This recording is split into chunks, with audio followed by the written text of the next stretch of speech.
Direct and indirect speech.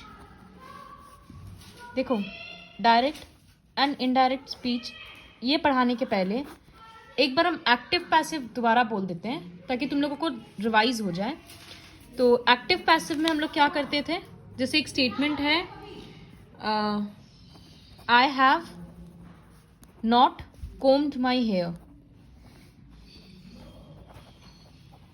तो हम लोग एक्टिव पैसिव में क्या करते थे, ऑब्जेक्ट को सामने लेकर आते हैं।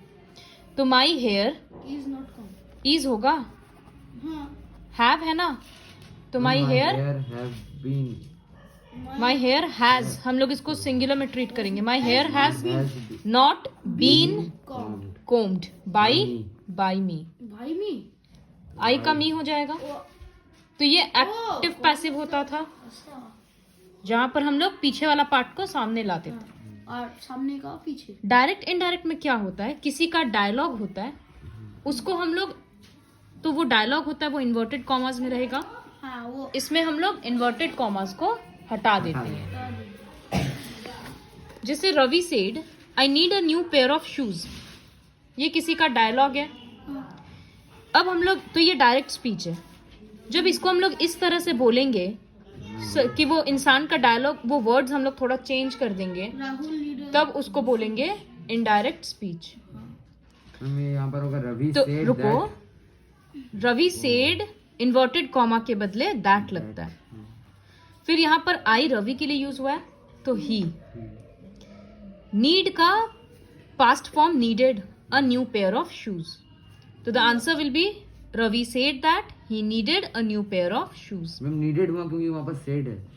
नहीं, हाँ। इनडायरेक्ट स्पीच में हर बार ही पास्ट रहता है, एक्सेप्ट एक केस है जब सेज रहता है, हाँ। तब वर्ब चेंज नहीं होगा। मतलब सब समय उधर का जो होगा वो पास्ट फॉर्म में होगा।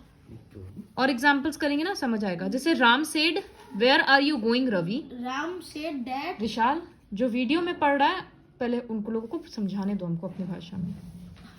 क्वेश्चन मार्क है ना, तो राम आस्क्ड रवि वेयर। देखो यहाँ पर आर लगा हुआ है, इसका मतलब ये प्रेजेंट टेंस है, लेकिन उसको हम लोग पास्ट में रिपोर्ट करेंगे। तो Ram asked Ravi where he was going. ये ऐसा नहीं होगा Ram said that Ravi where से बोल के। वॉज ही गोइंग नहीं लिख सकते हैं, क्योंकि वॉज ही गोइंग लिखेंगे तो क्वेश्चन मार्क देना पड़ता। लेकिन रिपोर्टेड इनडायरेक्ट स्पीच में क्वेश्चन मार्क या एक्सक्लेमेटरी मार्क नहीं लगता है, तो इसीलिए हुआ where he was going, are का वॉज हो गया।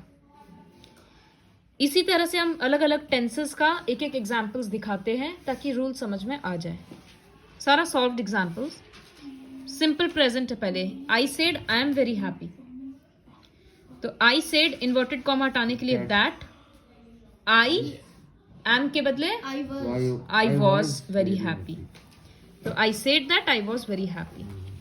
हाँ, क्योंकि यहाँ पे तो इसीलिए तो वहाँ पे डैट बैठ रहे हैं, डैट के लिए तो पास्ट फॉर्म। हाँ, ये सब हो चुका डायलॉग। अब हम लोग किसी और को बोल रहे हैं। सिंपल पास्ट में लिखा है Ram said you gave me a freight.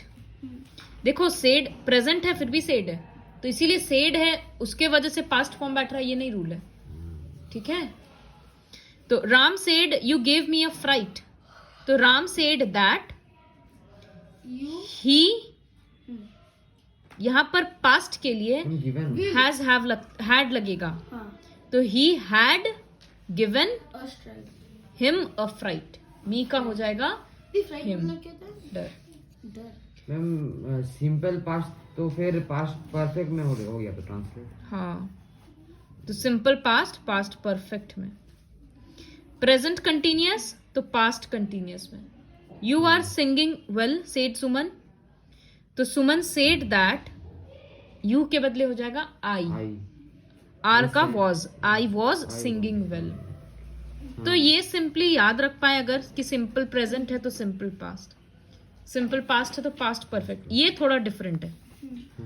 बाकी present continuous past continuous, present perfect अगर हैज है तो हम लोग पास्ट परफेक्ट में हैड लगा देंगे।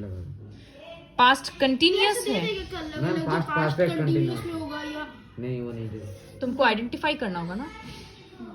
पास्ट कंटिन्यूअस है तो पास्ट परफेक्ट कंटिन्यूअस। जैसे the teacher said all the boys were studying hard.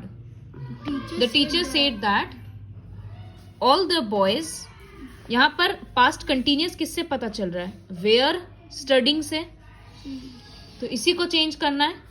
Past perfect में तो हैड बीन स्टडिंग हार्ड। हाँ, had been studying hard। ये been और- होगा, ये been। विशाल बीन होगा, ध्यान से सुनो। उसके बाद ये सब ध्यान रखना है, जैसे शैल, विल, कैन, इन सबका पास्ट फॉर्म बैठता है। शुड, वुड, कुड, ये सारा ध्यान रखना है।